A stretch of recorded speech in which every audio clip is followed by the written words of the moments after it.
Hello friends, இன்றைக்கி நாம் ஆரோக்கியமான உளுந்த போண்டா பண்ண போகிறோம். ரொம்பவே டேஸ்டியாக இருக்கும். ஸோ அதுக்கு என்ன பண்ணணும்னா, ஒரு கப்பில் நாம் வந்துட்டு புழுங்கலரிசி வந்து ஒரு கை போட்டுக்கோங்க. அதுக்கடுத்து உளுந்து ஒரு கப் வந்து போட்டுக்கோங்க.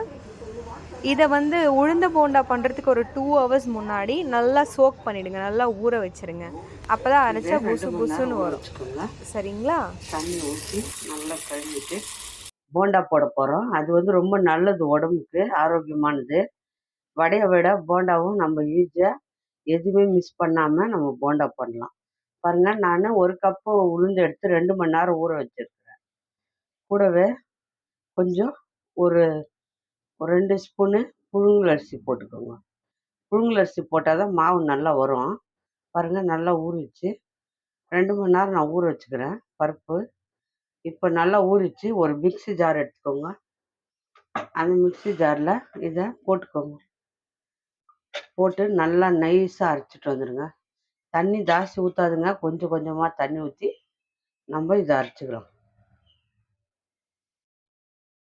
சிம்பிளாக குயிக்காக பண்ணலாம். இந்த போண்டா வந்து உடம்பு நல்லது. உளுந்த வடையும் செய்யலாம், ஆனால் உளுந்த போண்டாவும் நல்லா இருக்கும் உடம்புக்கு. அதையும் சாப்பிட்லாம். வெங்காயம் எதுவுமே மிஸ் பண்ணாமல் நம்ம வெறும் உப்பு போட்டு நம்ம இது போண்டா பண்ண போகிறோம். எவ்வளோ சாப்பிட்டா எவ்வளோ மொறு மொறுன்னு நல்ல டேஸ்ட்டாக வரப்போகுது பாருங்கள். நல்லா இந்த உளுந்த பருப்பை கொஞ்சம் கொஞ்சமாக தண்ணி ஊற்றி 2 மணி நேரம் ஊற வச்சுக்கோங்க. ஊற வச்ச பிறகு நம்ம மிக்ஸி ஜாரில் போட்டு நல்லா அரைச்சிட்டு வந்துடுவோம். அரைச்சிட்டு வந்து காட்டுறேன்.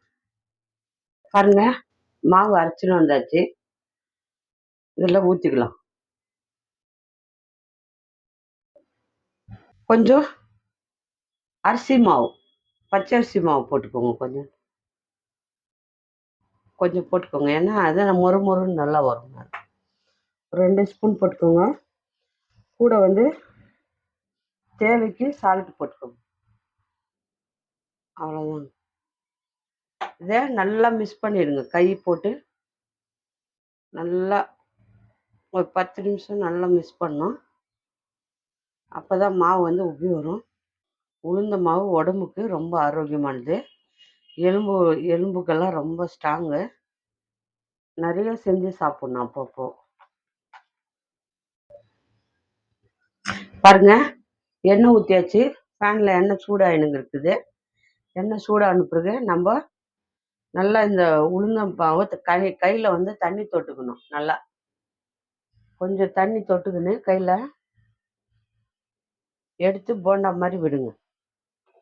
சின்ன சின்னதாக போண்டா மாதிரி போடுங்க. பாருங்க, அப்படியே திருப்பி இந்த மாதிரி சிம்பிளாக சுட்டுக்கோங்க. வெங்காயம் எதுவுமே போட வேண்டாம். அப்படியே போண்டா நல்லா இருக்கும் டேஸ்ட்டு. எல்லாத்தையும் திருப்பி விட்டுருங்க. ஃபில்ட்ரு பண்ணுமா அது எல்லாம் திருப்பி போட்டுக்கோங்க. சூப்பராக வருது பாருங்க உளுந்த போண்டா. பாருங்க, சூப்பராக சுட்டுட்டோம் பாருங்க. 10 நிமிஷத்தில் ஆயிடுச்சுங்க. இது ஊற வச்சுக்கணும். அப்படியே அவ்வளோ டேஸ்ட்டாக இருக்குதுங்க. மொறு மொறுன்னு மேலே பாருங்க, நல்லா மொறு மொறுன்னு இருக்கு. மொறு மொறுன்னு இருக்கு மேலே. உள்ளே பாருங்க எவ்வளோ சாஃப்டாக இருக்கு. உள்ளே ஒன்றுமே இல்லைங்க, வெறும் உளுந்தம் பருப்பு தான் போட்டுக்கிறோம். ரொம்ப டேஸ்டியாக இருக்கும். ரொம்ப நல்லா டேஸ்டியாக இருக்குது. யாருக்கெல்லாம் நீங்கள் உளுந்த போண்டா பிடிக்குதோ அவங்க மறக்காத அஸ்வின் சீக்ரெட்டை லைக் பண்ணுங்கள், ஷேர் பண்ணுங்கள், கமெண்ட் பண்ணுங்கள், சர்ப்ரைஸ் பண்ணுங்கள். சிம்பிளான போண்டா.